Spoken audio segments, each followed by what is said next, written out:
Day 16, Clark to Tuguegarao, 390 kilometers. After breakfast, we departed for Tarlac City at exactly 9 o'clock. Also joining us for the Northern Loop was PBA legend Hector Calma, his friend Ding, son Andres, and his girlfriend Sasha.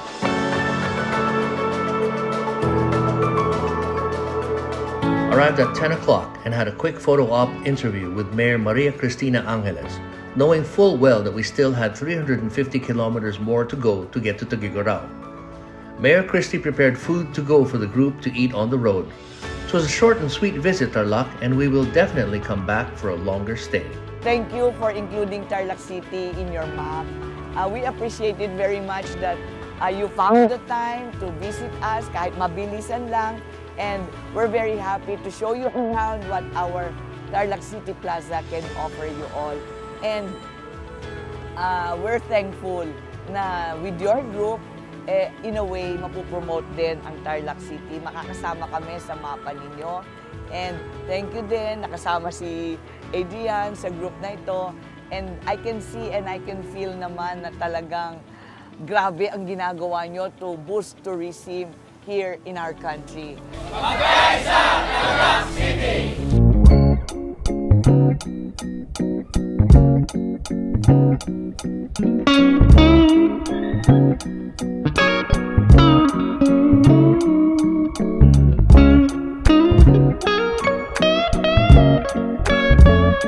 En route to Tuguegarao, we decided to pass by Malico, Pangasinan and eat lunch at Winding Road's highest peak.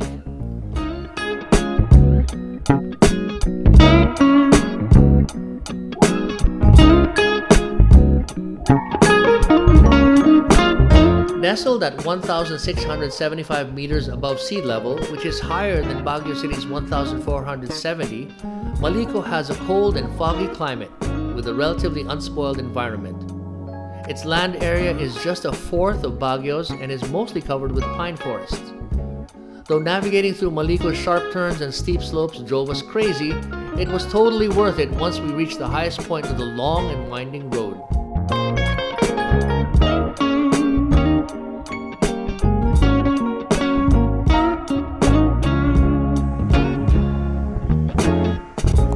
Before proceeding to Tuguegarao, we decided to split the group into two to easier manage the convoy.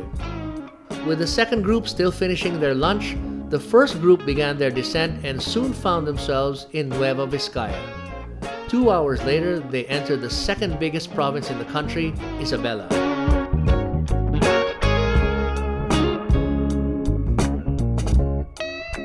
En route to Cabagan, Isabela, where Governor Albano hosted dinner at his residence, we took a detour through Rojas, Isabela, and were amazed with the rolling landscape that we saw.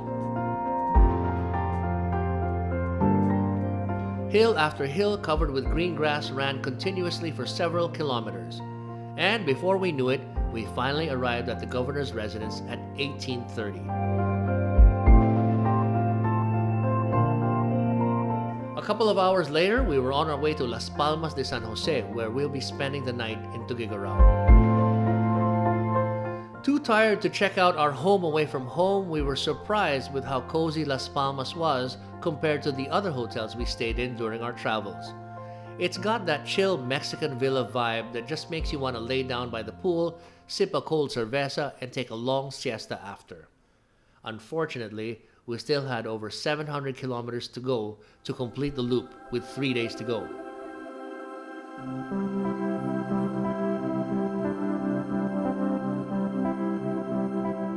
Started the day with a visit to Callao Cave, one of Cagayan's premier attractions, located at the Peña Blanca Protected Landscape and Seascape.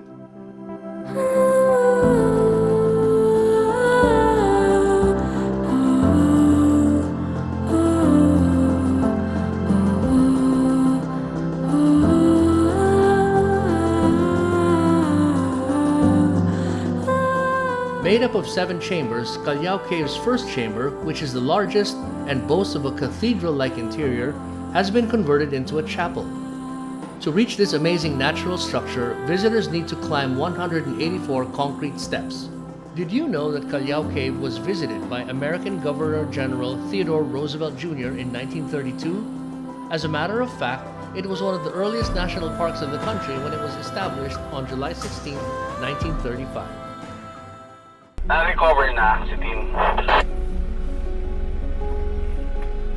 Bro. Nire-recover pa lang. Okay pa naman, okay na. I-recover na ni Kokoy.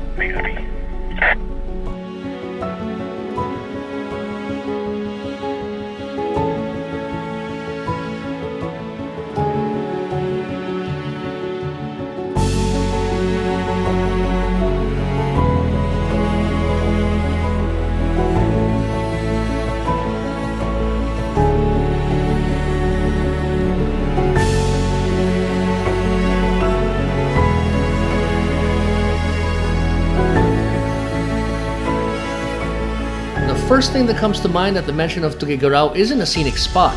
Instead, it's the city's culinary and cultural symbol, the Pancit Batil Patong. Music is love. This delicious dish is a combination of Pancit Migi Tuguegarao, pork, cara beef, lechon and chicharon bits, toge, and an egg on top. So guys, ito yung fusion ng pansit kabagan and batil patong, 'di ba? So parang best of both worlds. Kasi 'di ba, yung sikat sa kabagan, sikat sa Tuguegarao. Ginawa niyang pinag-isa niya sa Peña Blanca. Ito 'yun. Though the preparation may differ from one panciteria to another, a happy tummy ending is guaranteed after. A friend of Lost Boys PH has set up with a local chef who looked Jamaican, and he prepared an authentic Pancit Batil Patong feast for us. It was awesome. From the tree, right from the tree. My body ain't confused no more. Do you hear that?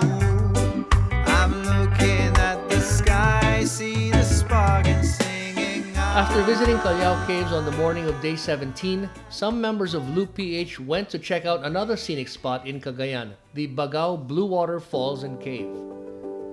Nestled deep within the municipality of Bagao is the Bagao Blue Water Falls and Cave, a hidden tourist gem that boasts of a lagoon, cave, and a waterfall network which visitors may reach after a near 2-hour trek. From Bagao Blue Water Falls, the group then made their way to Pozo Robo Beach in Santa Ana, Cagayan, day 17's designated campsite. The town of Santa Ana is the northeasternmost point of Luzon and includes Palawi Island. It is also home to the Cagayan Special Economic Zone.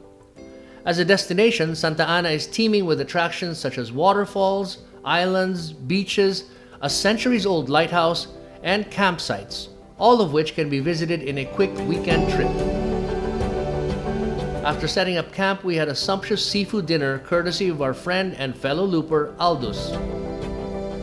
Bedtime was a wet and wild affair, with most of the campers getting drenched due to the strong rain and wind.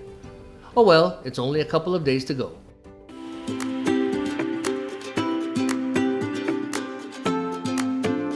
After breakfast, Luigi and Kath, who didn't spend the night at the campsite, rejoined the group. An avid kite surfer, Luigi saw the wind and wave conditions perfect. So he got his gear out, set it up, and before we knew it, he was kite surfing like a pro in front of us. Boy, were we impressed with what we saw.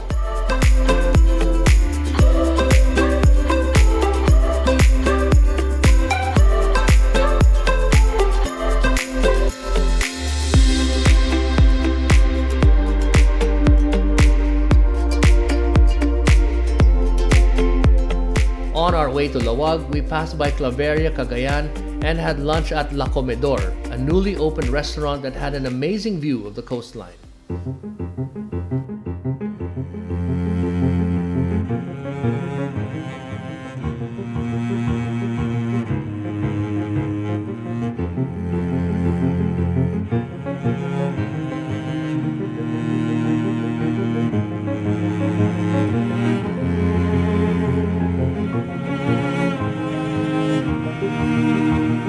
It wasn't long before we entered Ilocos Norte. First of the many scenic spots along the way was the Patapat Viaduct, one of the most photographed destinations in Ilocos Norte. The viaduct is over 30 meters above sea level and runs for 1.3 kilometers and can be found in the municipality of Pagudpud in Ilocos Norte. The fascinating view is what makes this bridge a tourist attraction. Because the coastal bridge crosses Pasaleng Bay, motorists can enjoy a beautiful view of the bay and the scenic mountain view on the other side. Aside from the Patapat Viaduct, Pagudpud, known as the Boracay of the North, also has a pristine coastline. Also along the way to Lawag was the Bangi Wind Farm, a wind farm in Bangi, Ilocos Norte. The wind farm uses 20 units of 70-meter wind turbines arranged in a single row stretching along a 9-kilometer shoreline of Bangi Bay facing the South China Sea.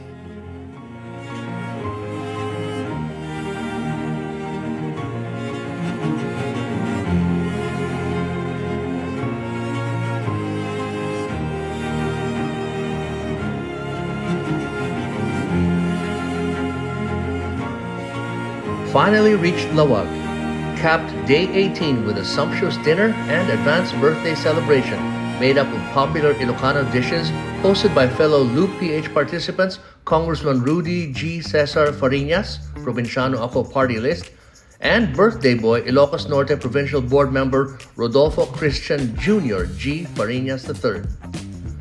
Coincidentally, it was also an advanced birthday party for Junior Fariñas, who celebrated his birth date over the weekend, Naimas.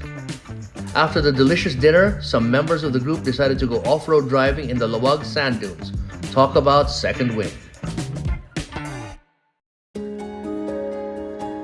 The penultimate day of the adventure started rather late. Was it because we were so full from last night's party, tired from the long drive, or just didn't want the adventure to end? First stop for the day was a continuation of last night's off-road fun, this time at the Paway Sand Dunes.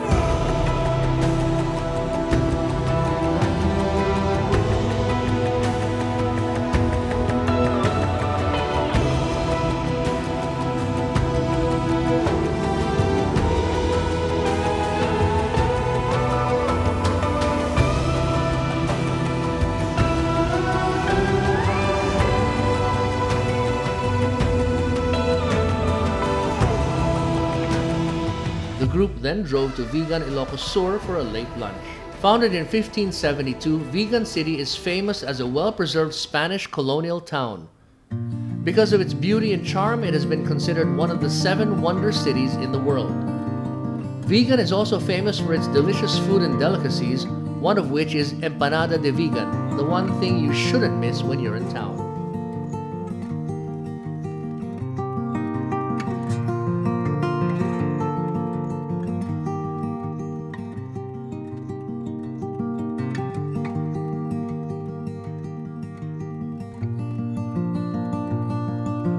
The convoy finally arrived at its final destination.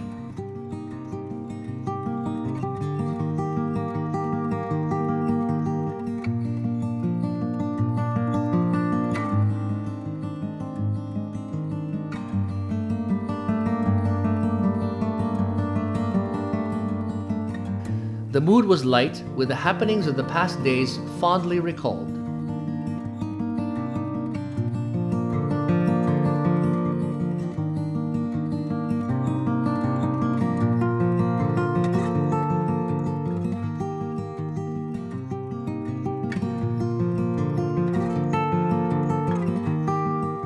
Day 20, Lingayen. It is the capital and the seat of government of the province of Pangasinan. Lingayen was a strategic point during World War II. It is also the birthplace of former President Fidel V. Ramos. Lingayen is the home of the most delectable bagoong. The theory of some makers is that the salinity of the air is a factor why fish fermenting is very ideal in Lingayen. Finally took the foot off the pedal and visited a museum on the final day of the expedition. Loop PH participants were introduced to the rich history and culture of Pangasinan when they visited the Banaan Pangasinan Provincial Museum on the morning of day 20. Located at the historic Casa Real, the museum has 11 galleries which showcase various artifacts, artworks, and art installations. A visit to the Banaan Provincial Museum is a must when in Lingayen. You'll be surprised to know that there is more, so much more to this province than just beaches, bangus, and bagoong. On the final day of the Great Philippine Overland Loop, participants went to the Pangasinan provincial capital in Lingayen for a group photo op.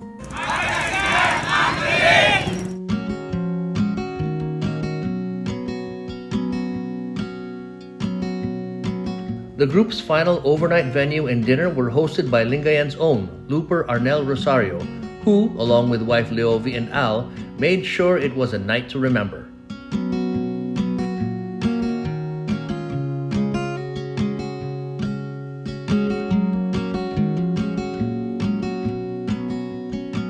Ako lang, parang based on experience din sa loop na to, it's not really all about rig setup.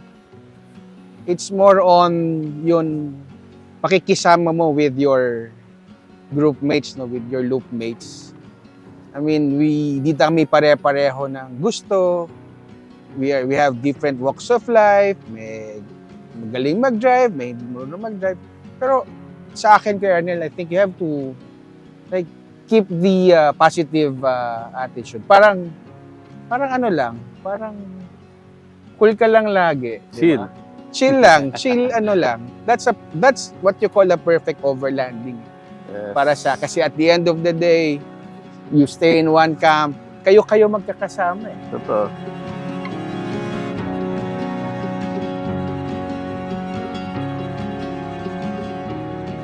Objective lang talaga is to have fun eh. Meet new people, see new places. Kasi nasa Pilipinas tayo pero maraming lugar pa na hindi napupuntahan. So at least chance rin na makita yung beauty ng Philippines yun. Were your expectations met? Yeah, met talaga. Places na hindi ko alam na existed, like yung Enchanted River. Ang ganda, no? Yung mga beach sa Summer Leyte na nadaanan natin, no? Yung mga masasarap na pagkain sa Jensan, yung tuna, yung eating tuna in front of the beach. So, priceless memories. So. Kung ang tanong is, if I'm gonna do it again, definitely yes.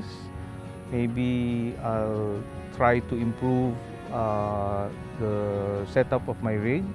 I saw a lot of problems, no? Like, yung pala nawawala yung brake namin sa going up and downhill na mountains. So yeah, maraming kailangan na ayusin pa rin. Yung bukid nun daw, yun yung pinaka na-excite siya sa lahat. Yung medyo inakyat namin yung mataas, and then yung overlooking na siya, worth it talaga. Doon siya. Saka yung beach daw, maganda. Maraming maganda na napuntahan kami. Nagusto namin yung Poso Robo. Ayan, we like it. Here also at Lingayen. One part about this trip, I was able to gain new friends. No, not friends, pero family. So, pamilya mo to for 20 days. You watch each other's back, you eat together, laugh together.